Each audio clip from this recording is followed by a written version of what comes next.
الرجيم بسم الله الرحمن الرحيم إن الله وملائكته يصلون على النبي يا أيها الذين آمنوا صلوا عليه وسلموا تسليما۔ بے شک اللہ تبارک و تعالی اور اس کے فرشتے محمد صلی اللہ علیہ وسلم کے اوپر صلاۃ بھیجتے ہیں، اور اے ایمان والو تم بھی محمد صلی اللہ علیہ وسلم کے اوپر خوب درود و سلام بھیجو۔ سامعین کرام، سورۃ الاحزاب آیت نمبر 56 اس سے پہلے بھی آپ کے سامنے پڑھی جا چکی ہے۔ اس آیت کریمہ کے تعلق سے بہت ساری تفسیریں کل آپ کے سامنے پیش کی گئی اور بتایا گیا تھا کہ اللہ تبارک و تعالی جو نبی صلی اللہ علیہ وسلم پر صلاۃ بھیجتا ہے، اس کا مطلب یہ ہے کہ اللہ تبارک و تعالی فرشتوں کے مجلس میں، فرشتوں کے محفل میں اللہ کے رسول صلی اللہ علیہ وسلم کا ذکر خیر کرتا ہے، آپ کی تعریف کرتا ہے۔ اور فرشتوں کے صلاۃ بھیجنے کا مطلب اور مقصد یہ ہے، اس کا معنی اور مطلب یہ ہے کہ فرشتے نبی اکرم صلی اللہ علیہ وسلم کے لیے رحمت و برکت کی دعائیں کرتے ہیں، اور جب صلاۃ اور سلام کی نسبت انسان کی طرف ہو تو اس کا مطلب یہ ہے کہ نبی صلی اللہ علیہ وسلم پر درود بھیجنا اور سلام بھیجنا۔ اس آیت کریمہ کے اندر نبی صلی اللہ علیہ وسلم پر درود و سلام بھیجنے کا کثرت سے حکم دیا گیا ہے، اور کل کے تفسیر میں آپ کے سامنے یہ بتایا گیا تھا کہ جو شخص نبی اکرم صلی اللہ علیہ وسلم کے اوپر ایک بار درود بھیجتا ہے، اللہ تبارک و تعالیٰ اس کے اوپر 10 بار رحمتیں نازل کرتا ہے۔ اللہ تبارک و تعالیٰ اس کے گناہوں کو 10 گناہ کو معاف کرتا ہے، 10 نیکیاں اس کے کھاتے میں لکھی جاتی ہیں، اور اس کے درجات 10 بلند بھی ہوتے ہیں۔ تو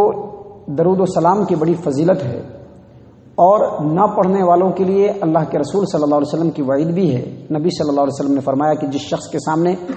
میرا نام آئے اور نام آنے کے باوجود وہ درود نہ پڑھے تو وہ شخص بخیل اور کنجوس ہے۔ سامعین کرام، کل آپ کے سامنے میں نے وعدہ کیا تھا اور بتایا تھا کہ نبی صلی اللہ علیہ وسلم کے اوپر درود بھیجنے کے کچھ مخصوص اوقات ہیں جس کے اندر نبی صلی اللہ علیہ وسلم پر درود بھیجنا یہ افضل ہے اور دلیلوں سے ثابت ہے۔ ایک بات ہمیشہ ذہن نشین رکھیے کہ کسی بھی عبادت کے لیے کوئی وقت مقرر کرنا یہ ثابت ہونا چاہیے، تبھی ہوگا۔ مثال کے طور پر ظہر، عصر، فجر، مغرب، عشاء کی جو نمازیں ہیں مقرر ہیں، اس کے لیے دلیل ہے۔ اسی طرح سے چاشت کی نماز جو پڑھی جاتی ہے اس کے لیے بھی دلیل ہے۔ تو کسی بھی نماز کے لیے جب مقرر وقت کیا جائے تو اس کے لیے دلیل ہونا بہت ضروری ہے۔ اب ایک آدمی ہے جو دن بھر میں کبھی بھی نفل پڑھتا ہے اور پڑھتا ہی رہتا ہے، کبھی 4 بجے پڑھ لیتا ہے، کبھی 10 بجے پڑھ لیتا ہے۔ اب ایک آدمی روزانہ زوال سے پہلے 2 رکعت نماز پڑھنا شروع کر دے تو اس کے اوپر دلیل ضروری ہے۔ اگر دلیل نہیں ہوگی تو وہ نماز نہیں پڑھ سکتے۔ بالکل اسی طرح سے ایک آدمی اگر ہر دن ہر فرض نماز کے بعد ہاتھ اٹھا کر کے دعا کرے یا اجتماعی طور پر دعا کرے تو اس کے لیے بھی دلیل دینا پڑے گا، کیونکہ کسی بھی عبادت کے لیے اگر ہم مقرر کریں گے وقت تو اس کے لیے دلیل دینا ضروری ہے۔ درود ابراہیمی یا درود نبی صلی اللہ علیہ وسلم پر درود پڑھنے کے لیے جو وقت مقرر شریعت نے کیا ہے، پہلے میں آپ کے سامنے اس بات کو پیش کر دیتا ہوں کہ ہر اذان کے بعد جب مؤذن کی اذان سنیں اور اذان کمپلیٹ ہو تو اس کے بعد نبی صلی اللہ علیہ وسلم پر درود پڑھنا یہ بڑی افضل اور فضیلت والا عمل ہے، کیونکہ صحیح مسلم کتاب الصلاح باب فقولوا مثل ما یقول المؤذن، حدیث نمبر 384، اللہ کے رسول صلی اللہ علیہ وسلم نے فرمایا، عبداللہ بن عمرو بن العاص رضی اللہ عنہما اس حدیث کے راوی ہیں، وہ کہتے ہیں کہ نبی صلی اللہ علیہ وسلم نے فرمایا کہ جب تم مؤذن کی اذان سنو تو ویسے ہی کہو جیسے مؤذن کہتا ہے، اور جب اذان کمپلیٹ ہو جائے تو مجھ پر درود بھیجو، اور پھر یاد رکھو جو آدمی مجھ پر ایک بار درود بھیجتا ہے اللہ تبارک و تعالیٰ اس کے اوپر 10 بار رحمتیں نازل کرتا ہے، اور جب تم درود بھیج لو تو میرے لیے وسیلہ طلب کرو۔ وسیلہ آپ نے اذان کے بعد کی دعا کو پڑھا ہوگا، جس میں اللہ کے رسول صلی اللہ علیہ وسلم نے سکھلاتے ہوئے کہا، اللہم رب هذه الدعوة التامة والصلاة القائمة آت محمد الوسیلہ، وسیلہ طلب کرو میرے لیے۔ اور نبی صلی اللہ علیہ وسلم نے وسیلہ کی تعریف بھی کی. وسیلہ کہتے ہیں کہ جنت میں ایک مقام ہے جو مقام اللہ تبارک و تعالیٰ کے بندوں میں سے کسی ایک کو ملنے والا ہے، اور نبی صلی اللہ علیہ وسلم نے فرمایا کہ مجھے امید ہے کہ وہ بندہ میں ہوں گا اور مجھ کو جنت میں وہ وسیلہ ملے گا. اس کے بعد نبی صلی اللہ علیہ وسلم نے فرمایا کہ جس نے اذان سننے کے بعد درود پڑھا اور میرے لیے وسیلہ طلب کیا، میری سفارش اور شفاعت اس کے حق میں ثابت ہو گئی. اس حدیث سے ثابت ہوتا ہے کہ اذان کے بعد اللہ کے رسول صلی اللہ علیہ وسلم پر درود و سلام بھیجنا یہ بڑا ہی افضل عمل ہے، اور جو انسان ایسا عمل کرتا ہے اس کے حق میں نبی صلی اللہ علیہ وسلم کی شفاعت قیامت کے دن بالکل ثابت ہے. اسی طرح سے جب انسان مسجد کے اندر داخل ہو اور جب مسجد سے نکلے تو داخل ہوتے وقت بھی نبی صلی اللہ علیہ وسلم پر درود و سلام پڑھے، اور جب نکلے تو بھی نبی صلی اللہ علیہ وسلم پر درود و سلام پڑھے. اس لیے آپ دعاؤں کی کتابوں میں دیکھیں گے کہ جہاں پر مسجد میں داخل ہونے کی دعا درج کی گئی ہے وہیں پر اس کے اوپر بسم اللہ والصلاۃ والسلام علی رسول اللہ لکھا ہوا ہے. تو بسم اللہ والصلاۃ والسلام علی رسول اللہ پڑھ کر کے مسجد میں داخل ہونے کی دعا پڑھنی چاہیے، جیسا کہ روایت ہے مسند احمد بن حنبل کے اندر اور جامع ترمذی ابواب الصلاۃ کے اندر اللہ کے رسول صلی اللہ علیہ وسلم کے بارے میں ان کی لخت جگر فاطمہ بنت رسول اللہ صلی اللہ علیہ وسلم یہ بیان کرتی ہیں کہ نبی صلی اللہ علیہ وسلم جب مسجد میں داخل ہوتے تو محمد صلی اللہ علیہ وسلم پر درود و سلام پڑھتے اور پھر پڑھتے اللہم اغفر لی ذنوبی وافتح لی ابواب رحمتک، اور جب مسجد سے نکلتے تو بھی نبی صلی اللہ علیہ وسلم پر درود و سلام پڑھتے اور کہتے اللہم اغفر لی ذنوبی وافتح لی ابواب فضلک.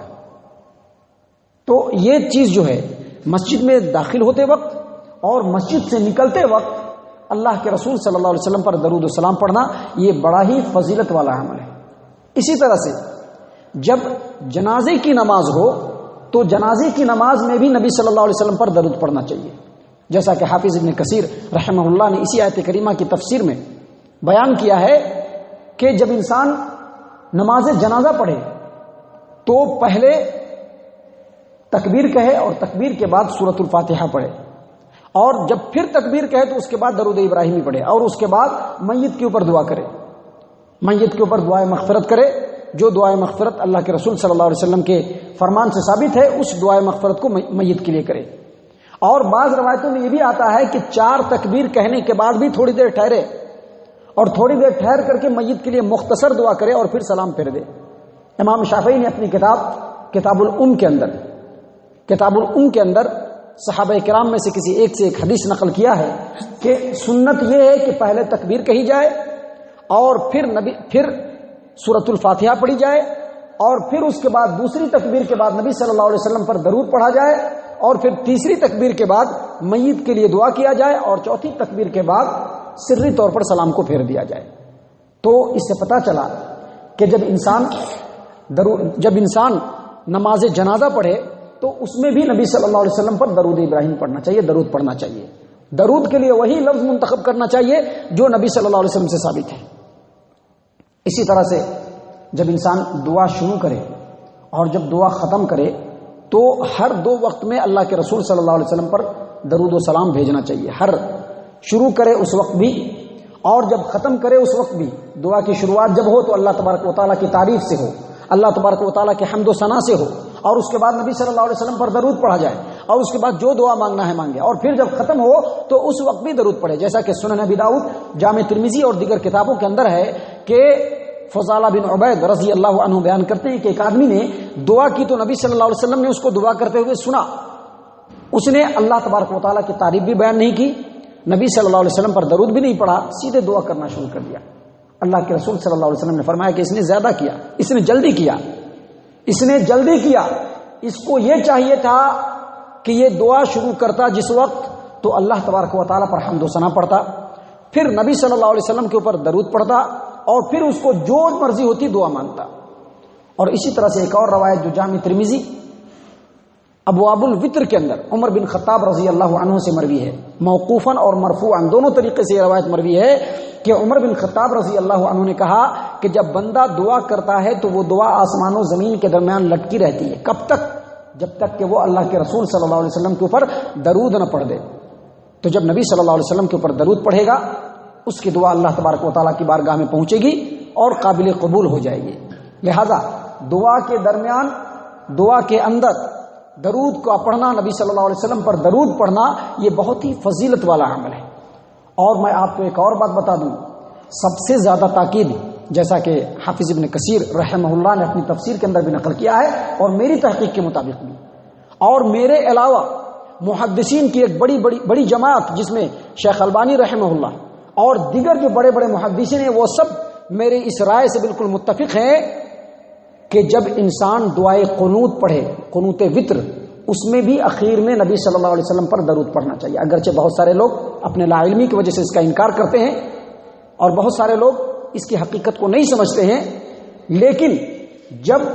قنوت وتر پڑھا جائے تو قنوت وتر کے اندر بھی درود پڑھا جائے نبی صلی اللہ علیہ وسلم کے اوپر، جیسا کہ اللہ کے رسول صلی اللہ علیہ وسلم کو اللہ کے رسول صلی اللہ علیہ وسلم نے حسن بن علی رضی اللہ عنہ کو سکھلایا۔ اور یہ روایت مسند احمد ابن حنبل کے علاوہ سنن کی کئی کتابوں کے اندر ہے کہ اللہ کے رسول صلی اللہ علیہ وسلم نے حسن بن علی رضی اللہ عنہ کو سکھایا قنوت وتر سکھایا، کہا کہ اللہم اہدنی فی من ہدیت وعافنی فی من عافیت وتولنی فی من تولیت وبارک لی فیما اعطیت وقنی شر ما قضیت فإنک تقضی ولا یقضى علیک وإنہ لا یذل من والیت ولا یعز من عادیت تبارکت ربنا وتعالیت۔ اور سنن نسائی کی جو ہے، سنن نسائی کے اندر کتاب الوتر باب الدعاء فی الوتر، اس کے اندر لکھا ہوا ہے کہ سب سے اخیر میں پڑھے وصلی اللہ علی النبی محمد، وصلی اللہ علی النبی محمد۔ اس حدیث کی سند کے اوپر کلام ہے، لیکن میں آپ کو بتا دوں کہ علامہ البانی نے اپنی کتاب صفت و صلاۃ النبی کے اندر اور صحیح ابن خزیمہ کے اندر بالکل صحیح سند سے صحیح ابن خزیمہ حدیث نمبر 1100 اور صفت و صلاۃ النبی کے اندر ابی بن کعب رضی اللہ عنہ اور ابو حلیمہ انصاری رضی اللہ عنہ سے بالکل صحیح سند سے ثابت ہے کہ جب وہ قنوت وتر پڑھتے تھے تو سب سے اخیر میں پڑھتے تھے وصلی اللہ علی النبی محمد۔ اور یاد رکھیے، صحابہ کرام کا اگر کوئی عمل ہو، صحیح سند سے ثابت ہو اور نبی صلی اللہ علیہ وسلم کے کسی فرمان سے اس کی مخالفت نہ ہوتی ہو، تو وہ جو حدیث ہوتی ہے وہ مرفوع حدیث کے درجے کی ہوتی ہے۔ لہذا جب قنوت وتر پڑھا جائے تو اس کے سب سے اخیر میں وصلی اللہ علی النبی محمد پڑھ کر کے محمد صلی اللہ علیہ وسلم پر درود کا تحفہ بھیجا جائے۔ اور اسی طرح سے درود پڑھنے کی جو افضل اوقات ہیں اس میں سے ایک جمعہ کا دن ہے۔ جمعہ کے دن کثرت سے درود پڑھنا چاہیے، جمعہ کے دن کثرت سے درود پڑھنا چاہیے۔ اوس بن اوس الثقفی رضی اللہ عنہ سے مروی ہے، مسند احمد ابن حنبل کے اندر، سنن نسائی کے اندر، دیگر کتابوں کے اندر، صحیح ابن حبان، صحیح ابن خزیمہ، تمام کتابوں کے اندر اوس بن اوس ثقفی رضی اللہ عنہ سے روایت ہے کہ نبی صلی اللہ علیہ وسلم نے فرمایا کہ تمہارے دنوں میں سے سب سے افضل دن جمعہ کا دن ہے، سب سے افضل دن جمعہ کا دن ہے،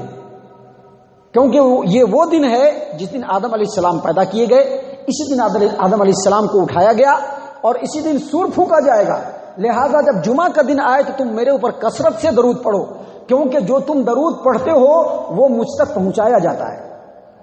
صحابہ کرام نے عرض کیا کہ اللہ کے رسول صلی اللہ علیہ وسلم، آپ تو قبر میں جا چکے رہیں گے، اس کے بعد بھی بہت سارا جمعہ آئے گا، آپ کی ہڈیاں، آپ کے جسم جو ہے سڑ گل جائیں گے، وہ سیدھا ہو جائیں گے، پھر آپ تک درود کیسے پہنچے گا؟ اللہ کے رسول صلی اللہ علیہ وسلم نے کہا کہ اللہ تبارک و تعالیٰ نے زمین کے اوپر حرام قرار دیا ہے کہ وہ نبیوں کے جسم کو کھائے، یعنی نبیوں کے جسم سڑ نہیں سکتے ہیں، گل نہیں سکتے ہیں، لہذا تم درود پڑھو۔ مطلب اس حدیث کا یہ ہے کہ تم درود پڑھو، کیسے مجھ تک درود پڑھے گا یہ اللہ تبارک و تعالیٰ جانتا ہے۔ تو یہ سب وقت ہے، یہ سب وقت ہیں جس کے اندر درود ابراہیمی پڑھنا چاہیے، اور اس کے لیے ثبوت موجود ہے۔ میں نے کل ہی بتایا تھا کہ بہت سارے لوگ جب اذان شروع کرتے ہیں تو اس سے پہلے والصلاۃ والسلام علیک یا رسول اللہ پڑھتے ہیں۔ بہت سارے لوگ فجر کی نماز کے بعد ایک بڑا لمبا چوڑا درود پڑھنا شروع کر دیتے ہیں، یا نبی سلام علیک الصلاۃ والسلام علیک یا رسول اللہ، اور اگر ان کو روکا جائے تو کہتا ہے کہ درود ابراہیمی پڑھنے سے روکتے ہیں۔ میں نے پہلے کہہ دیا کہ عبادت کے اندر ثبوت کا ہونا ضروری ہے۔ اگر عبادت کے اندر ثبوت نہیں ہے تو وہ عبادت نہیں ہو سکتا ہے، کیونکہ عبادت کا حق اللہ تبارک و تعالیٰ کو ہے کہ کیسے عبادت کیا جائے، اور عبادت کے طریقے کو بتلانے کا حق محمد صلی اللہ علیہ وسلم کو ہے کہ کیسے عبادت کیا جائے اور کس وقت میں عبادت کیا جائے۔ لہذا جو جائز عبادت ہے، مثلا دعا کرنا جائز ہے، دعا کرنا بالکل جائز ہے، لیکن کوئی آدمی ہر فرض نماز کے بعد اگر دعا کرنا شروع کر دے تو اس کو دلیل دینا پڑے گا۔ نفل پڑھنا جائز ہے، لیکن ایک آدمی یہ طے کر لے کہ ہم ہر دن 2 بجے سے لے کر کے 3 بجے کے بیچ میں 2 رکعت نفل پڑھیں گے ہر دن، تو اس کے لیے اس کو دلیل دینا پڑے گا۔ اسی طرح سے درود کے تعلق سے بھی، نبی صلی اللہ علیہ وسلم کے اوپر سلام کے بھی تعلق سے اگر کوئی وقت مقرر کیا جائے گا تو اس کے لیے دلیل دینا ضروری ہے، اور اگر اس سلسلے میں دلیل نہیں ہے تو آپ کو معلوم ہو جانا چاہیے کہ وہ شریعت کے اندر نئی بات ہے، اور شریعت کے اندر ہر نئی بات اللہ کے رسول صلی اللہ علیہ وسلم نے خود کہا ہے کہ یہ گمراہی ہے۔ اللہ تبارک و تعالی ہم تمام کو گمراہی سے بچائے، اللہ تبارک و تعالی ہم تمام کو سنتوں کے اوپر عمل کرنے والا بنائے، آمین یا رب العالمین۔ وما علینا الا البلاغ المبین۔